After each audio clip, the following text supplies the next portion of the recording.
अंदर जो है संविधान का घोर उल्लंघन है। सरकार का काम मंदिर बनाना नहीं है। सरकार का काम लोगों को नौकरी देना है, देश का विकास करना है। पहले मोदी जी को ये समझना चाहिए धर्म क्या है।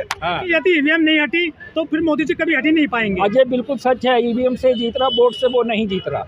अगर वो कह रहे हैं कि मोदी है तो मुमकिन है, तो अयोध्या में वो जजमान क्यों बन रहे? बस सब जगह ईवीएम को बंद कर दिया गया है, केवल भारत में ईवीएम चल रही है और ये भी जोर जबरदस्ती से चला रही है, क्योंकि इस सरकार का अपना इंटरेस्ट है ईवीएम में। आज उन्होंने अयोध्या में बैंक खोल दिया, वहाँ पे पैसा चढ़ाओ, वहाँ पे प्रसाद चढ़ाओ, वहाँ पे मंदिर आने से रोजगार बढ़ेगा। आपको रोजगार मिल जाएगा। 2 करोड़ रोजगार मिल गया ना, तभी तो कहा पकोड़ा बेचो। कोई भी प्राइम मिनिस्टर अगर मंदिर, गुरुद्वारे, मस्जिद में जाता है तो इसका मतलब वो धर्मनिरपेक्ष प्राइम मिनिस्टर नहीं है। लेकिन सबको भेज दो, सबको मूर्ख बना दो, लेकिन जो इंटेलेक्चुअल लोग हैं, पढ़े लिखे लोग हैं, वो मूर्ख नहीं होंगे। आपके साथ एक भी राजनीतिक पार्टी नहीं है, ना कोई नेता लग रहा है। हमारे साथ राजनीतिक पार्टी भी है, जैसे मौका लगेगा राजनीतिक पार्टियां भी आएंगी। राजनीतिक पार्टियां ने कल ही बहन मायावती ने भी बोला है कि ईवीएम में हेरा फेरी है, और दूसरी पार्टियों ने नहीं आते हैं सर वो लोग। आज सड़क पे आ जाएंगे, अपने हिसाब से आएंगे, आप लोगों के कहने से थोड़ी आएंगे, उनका अपना प्रोग्राम है, बिल्कुल सड़क पे आएंगे। लेकिन कांग्रेस ईवीएम लेकर आई थी, वो भी नहीं आ रही है। नहीं, ईवीएम जब लेकर आई थी तब ये घपलेबाजी नहीं हो रही थी। आज घपलेबाजी कितनी मशीनें तो इलेक्शन कमीशन के कंट्रोल से बाहर है, जिनका कोई पता नहीं है। इनको टेंडर किया गया है, इनको टेम्पर किया गया है, इसमें हेरा फेरी है। सारे जन जन में ये आवाज़ भरी है कि ईवीएम, मोदी सरकार जो है वो वोट से ना जीतकर ईवीएम से जीत रहा है।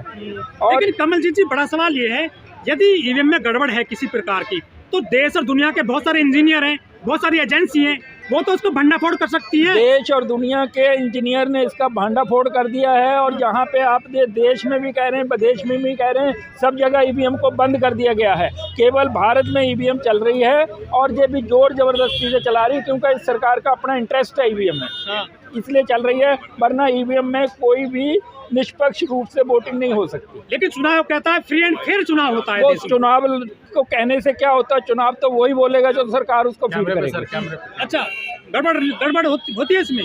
बिल्कुल इसमें गड़बड़ है, बता दिएगा। जगह जगह डेमोन्स्ट्रेशन हम कर रहे हैं, और इलेक्शन कमीशन को भी ये चैलेंज किया कि आप अपनी कोई भी 50 मशीनें हमारे को दे दो, हम उसमें बता देंगे कैसे हेरा फेरी होती है। लेकिन कई हजार पार्टियां देश में, कोई सड़क पर नहीं आ रही है। सारी पार्टियों ये बिल्कुल पता लग चुका है कि ईवीएम में हेरा फेरी हो रही है। वो प्रोग्राम बना रही हैं, बहुत ही जल्दी इसी महीने के लास्ट में या अगले महीने के शुरू में वो सड़क पे आएंगे। लेकिन अब तो चुनाव आ रहा है सर, अब क्या करें, चुनाव तो अपने हिसाब से चल रहा है। वो तो सड़क पे आने पे भी जो तानाशाह सरकार है, नहीं मानेगी तो क्या करेंगे। कुछ लोग कह रहे हैं कि यदि ईवीएम नहीं हटी तो फिर मोदी जी कभी हटी नहीं पाएंगे। अजय बिल्कुल सच है, ईवीएम से जीत रहा, वोट से वो नहीं जीत रहा। लेकिन वो तो मंदिर वगैरह बना रहे हैं, वो तो वोट मंदिर जो है संविधान का घोर उल्लंघन है। सरकार का काम मंदिर बनाना नहीं है। सरकार का काम लोगों को नौकरी देना है, देश का विकास करना है। कोई भी प्राइम मिनिस्टर अगर मंदिर, गुरुद्वारे, मस्जिद में जाता है तो इसका मतलब वो धर्मनिरपेक्ष प्राइम मिनिस्टर नहीं है। 22 तारीख को दीपावली मनेगी देश में सर, वो मनेगी। वो अगर जो प्रधानमंत्री है उसके देश में देश की बागडोर है, वो प्रधानमंत्री 5 लाख मंदिर सजाए जा रहे हैं सर। वो ठीक है, ये धर्मनिरपेक्ष कंट्री को बनाया गया था संविधान के अनुसार। ये संविधान का घोर उल्लंघन है। प्राण प्रतिष्ठा का काम चल गया है सर अयोध्या में जी। प्राण प्रतिष्ठा का वो चलेगा, वो उनका काम है, जो जिसकी अपनी आस्था वो कर सकते हैं। लेकिन प्रधानमंत्री लेकिन मंदिर से तमाम लोग खुश है। मंदिर से तमाम लोग खुश नहीं है, केवल कुछ लोग खुश हैं। 80% जो लोग हैं जो मंदिर मस्जिद को नहीं मानते, वो उनके साथ नहीं है। सर दान दे रहे हैं पूरे देश और दुनिया के आदमी दे रहे, दान वो ही दे रहे हैं जिनके पास ब्लैक मनी है। और जो गरीब को रोटी खाने को नहीं है, उसका मेरे को एक आदमी का नाम बता देना जिसका दान दे रहे हैं, या उनके धमका कर ले रहे हैं। आरएसएस वाले उसको धमकाते हैं और दान लेते हैं। 3 दशक की लड़ाई समाप्त कर दी मोदी जी ने, मंत्री बनाकर। 3 दशक की लड़ाई नहीं है, शुरू भी इन्होंने ही करी थी। और इसलिए खत्म इन्होंने करी है। शुरू तो कांग्रेस ने करी थी, वो कांग्रेस ने नहीं करी थी। मंदिर की लड़ाई कभी नहीं उन्होंने शुरू करी थी। ताला इन्होंने जबरदस्ती खोला था, जैसे आज भी जबरदस्ती हो रहा है। जैसे बाबरी मस्जिद भी आप कहेंगे कि उसने ये बाबरी मस्जिद इन्होंने तोड़ी और इतिहास के साथ खिलवाड़ किया। कहा जाता है मोदी है तो मुमकिन है। अब ये वो उनके जो अंधभक्त है कुछ भी कहे, मेरे को उसका कोई जवाब देना है क्या? मोदी जी शूद्र हैं, मंदिर का उद्घाटन करने जा रहे हैं, पिछड़े मोदी आदमी जो है वो नकली शूद्र है और असली शूद्र उसमें कोई नहीं जा रहा। शूद्रों का अगर किसी ने नुकसान किया है तो धर्म नहीं किया है। कह रहे हैं कि शंकराचार्य नहीं जाएंगे कोई और भी। इस धर्म ने ये शूद्र बनाए हैं, उच्च वर्गीय बनाए हैं, निम्न वर्गीय बनाते हैं। जिनको ये समझ आ गया वो इन धर्म को नहीं मानता। शंकराचार्य नाराज हो गए हैं मोदी जी से। शंकराचार्य का अपना काम है, जो भी वो कर रहे हैं ठीक है। कह रहे लड़ रहे हैं आपस में, दुकान है ये तो लड़ेंगे क्योंकि ये मंदिर से इनको इनकम होती है, उसमें जब बंटवारा होता है उसमें झगड़ा होता है। अरे सर धर्म मजबूत हो रहा है हिंदुओं का। धर्म कोई चीज नहीं होती है, धर्म से रोटी रोजी नहीं मिलती, शिक्षा नहीं मिलती है। वो सरकार का काम है, स्कूल खोले, यूनिवर्सिटी खोले, गरीब आदमी को शिक्षा दे, रोजगार दे। मंदिर जो है भिखारी पैदा करता है, यूनिवर्सिटी जो है विद्वान पैदा करती है। राम राज्य कहिए सर। राम राज्य नाम की कोई चीज इतिहास में हुई नहीं हुई। अरे कण में राम है सर। अरे कण में आपको दिखाई देता होगा, हमें नहीं दिखाई देता। आपकी 4 आंखें होंगी, मेरी तो 2 ही है। आप आस्था पे चोट कर रहे हैं सर। आप आस्था पे चोट आस्था आपकी अपनी है, मेरी अपनी है। मेरी आस्था पे आप चोट कर रहे हैं, आप लोगों को गुमराह कर रहे हैं, आप लोगों को ठग रहे हैं, आप लोगों को मिसगाइड कर रहे हैं। देयर इज नो गॉड, कोई भगवान नाम की चीज नहीं है, कोई राम इधर हुआ ही नहीं। अरे सर लाखों लोग पहुंच रहे हैं अयोध्या में। लाखों लोग हैं, आप जैसे पहुंच रहे होंगे, लेकिन मेरे जैसा वहाँ एक नहीं होगा। रेल जा रही है, बस जा रही है, जा रही है रेल, तो गवर्नमेंट की सरकार की वो लेके जा रही, तो मैं क्या कर सकता हूँ? उनके कंट्रोल मेरे कंट्रोल में रेल हो तो मैं नहीं भेजूंगा। मुस्लिम डर गए हैं, रेल में नहीं जा रहे हैं। मुस्लिम भी आपकी तरह इंसान है, उनको डराने की जरूरत नहीं है, ना उनको डरने की जरूरत है। ये संविधान से देश चल रहा है, अगर कहीं संविधानों का उल्लंघन हो रहा है तो इसको रोका जाएगा। अरे मोदी जी कहते हैं मोदी जो भी कह रहे हैं, मोदी ने संविधान का उल्लंघन किया है लोकतंत्र और मोदी का काम नहीं है धर्म है। मोदी ने जब प्राइम मिनिस्टर की शपथ ली है, संविधान पे आके हाथ रख के शपथ मोदी है तो गारंटी है। ये आपका कहना है, मेरा कहना नहीं। मोदी की गारंटी चल रही है सर। आपकी गारंटी चल रही है।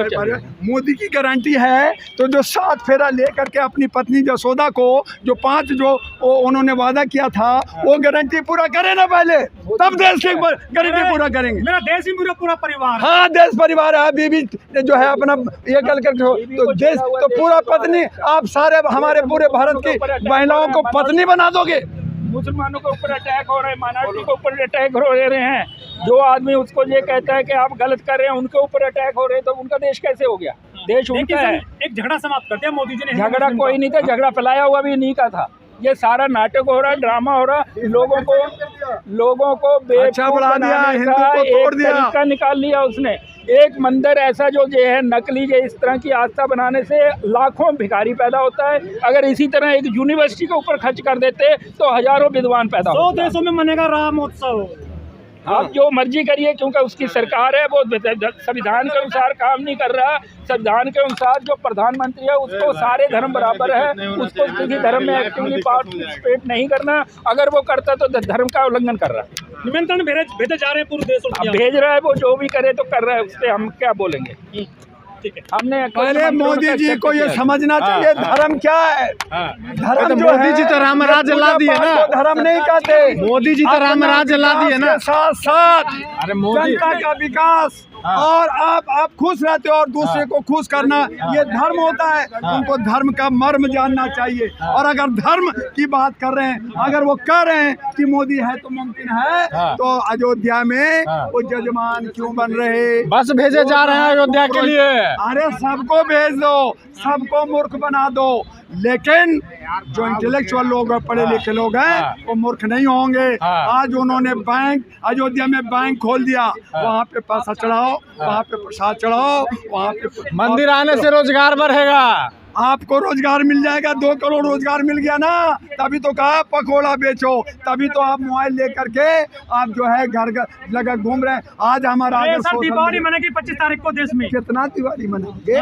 1 2 3 4 5 क्या मनाओगे आप? जो है फिर जो है दशहरा होता है, रावण को जलाने वाला, हम उसको जो है मोदी जी को रावण समझे। 5 लाख मंदिर सजाए जा रहे हैं देश में, 5 लाख मंदिर। अरे भैया 5 लाख सजा लो, 10 लाख सजा लो, आस्था का नाम पे आम लोगों को मूर्ख बना दो। अब्राहम लिंकन ने कहा कि सबसे बड़ा दार्शनिक था ना का, उन्होंने कहा कि सबसे बड़ा व्यवसाय और धंधा धर्म है। धर्म के नाम पे लोगों को बेवकूफ बना करके देश का बेड़ा गर्क कर दिया। हमारा जो है 111वां स्थान पे गरीबी पे ला दिया, हमारा 205 लाख करोड़ हमारे ऊपर लोन कर दिया। मैं ये पूछना चाहता हूँ सरदार जी को, इन्होंने कभी बैंक से लोन लिया? ये कहेंगे नहीं लिया। क्यों? क्योंकि हम लोन नहीं चुका सकते। लेकिन इन पे 1,40,000 का लोन है, इनको चुकाना पड़ेगा। उसके लिए महंगाई बढ़ेगी, उसके लिए जो टैक्स देना पड़ेगा, उसको गरीब और भिखमंगे को तो देश मजबूत हाथों में है ना। आता है कि हम आज जो है लोन हो गए, हम ऋणी हो गए, हम ऋणी हो गए। 1,40,000 का लोन हर एक जनता को चुकाना पड़ेगा। और ये ऐश और मौज मस्ती कर, मोदी की गारंटी बोलिए। मोदी की गारंटी यही है, जब बहुत बड़ी गारंटी है तो मैं ये पूछना चाहता हूँ, जिन्होंने अपना घर में गारंटी पूरा नहीं किया, जिन्होंने अपनी पत्नी के साथ 7 फेरे लिए, 5 वचन दिया था, उस वचन को पूरा क्यों नहीं किया? आज जो है वो जजमान बन रहे हैं, पुरोहित क्यों नहीं बन रहा? ये जो 6 संघाचार्य ने कहा कि मोदी जो है पूजा में नहीं बैठेगा, क्यों? क्योंकि पत्नी नहीं है। आप जो है ओबीसी में पहली बार कोई शूद्र मंदिर का उद्घाटन कर रहा है। कौन उद्घाटन? ये उद्घाटन हो रहा है या प्राण प्रतिष्ठा? पहले ये तय कर लीजिए, अरे प्राण पहले प्रतिष्ठा तय करा दो। कीजिए। हाँ। अरे भैया, तो 21 जनवरी 2024 तक क्या हमारे राम जी जिंदा नहीं है? क्या हम में तुम में खड़क हम में राम नहीं है? क्या ये लाखों जो मंदिर हिंदुस्तान में है वहाँ पूजा रोज नहीं हो रही? नया मंदिर 22 है, को होगी। मंदिर में प्राण प्रतिष्ठा होती है, जो भी नया मंदिर हाँ, बनता है, प्राण प्रतिष्ठा में प्राण फूकेंगे। जब वो प्राण, अगर एक पंडा जो है एक मूर्ति में प्राण फूकेगा तो फिर मैं उस मूर्ति को क्यों, मैं पंडा को ही भगवान क्यों ना मानूं? क्योंकि मेरे माँ बाप जो पैदा किया है, हम घर से निकलते हैं, हम उनका आशीर्वाद देते हैं, हम उनको भगवान मानते हैं। तो जो हमें पैदा किया, हम उनको भगवान मानते हैं। जब मंदिर जो एक मूर्ति को उसमें प्राण डालेगा तो मैं पंडा को भगवान मानूंगा। तब फिर मैं मोदी जी का आरती उतारूंगा, मोदी जी को भगवान मान लेता हूँ। मोदी है तो एक पोस्टर में मोदी बड़े नाम छोटे से कर दिए गए हैं। आप क्या बात करते हैं? आप तार्किक बात कीजिए। आप जो है राम बौद्धिक बुलाए ज्ञान हम उनको लाएंगे, नारे लग आप रहे हैं। बौद्धिक ज्ञान नहीं है लोगों में। लोगों जो ज्ञान से दूर रखा गया है, धर्म की चाशनी में डुबो करके देश को बर्बाद कर दिया है। तब मैंने कहा 111वें स्थान पे गरीबी में हम मलमूत्र और हम लोग जो है गोबर खा रहे हैं, वो 56 भोग खा रहे हैं। और यही हमारा देश का स्थिति है कि हम 205 लाख करोड़ के लीन में आ गए हैं और 32 लाख करोड़ जो है अपने साथियों को माफ़ करते हैं। क्या हमारा आज हम एक जगह चलते हैं तो हमारे इदारे 144 लाख कर दिया जाता है। हमारे सीनियर वकील को झूठ बोल करके पुलिस जो है कहती मैं सुप्रीम कोर्ट ले जा रहा हूँ। और चलिए शुक्रिया बातचीत के लिए।